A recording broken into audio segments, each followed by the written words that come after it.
Сәлеметсіздер ме, құрметті әріптестер. Бүгінгі менің ұсынайын деп отырған шеберлік сыныбымның тақырыбы онлайн мұғалім.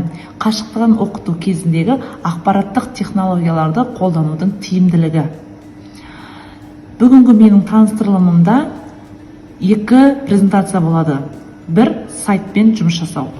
Біріншісі мастер деп аталады. Ол мастерде, яғни кез келген видео материалға өз дауысымызды қойып жазу.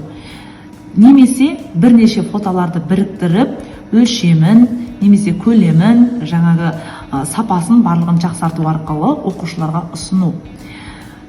Бірнеше мүмкіншіліктермен әріптестерімді таныстырамын.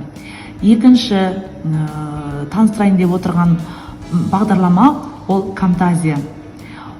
Камтазия дегеніміз жалпы оның мақсаты біздің экранымыздағы болып жатқан құбылыстарды, яғни сабақтарымыздың барлығын экранға жазып алу. Бірден сол уақытында жазып алу. Мысалы, сабағымыз болып жатса, бірден жазып алу, презентациямыз болсын. Немесе PowerPoint-тағы презентацияны видеоға айландырып, бірден оқушыларға ұсыну. Үшінші ұсынайын деп отырғаным Prezi атты сайт. Ол сайтты көп ұстаздар біле бермейді. Ол сайттың мүмкіншіліктері өте көп. Біз PowerPoint пен презентация ғана жасап, көп мұғалімдер шектеледі. Ал Prezi сайтын көбісі біле бермейді.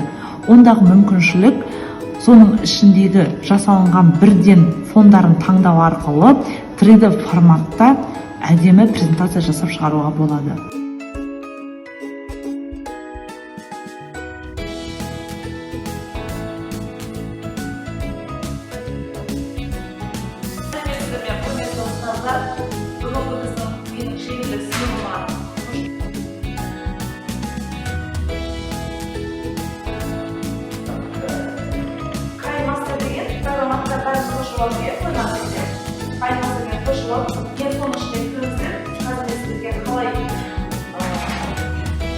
Қалай жасау керек, дауысты қалай қою керек,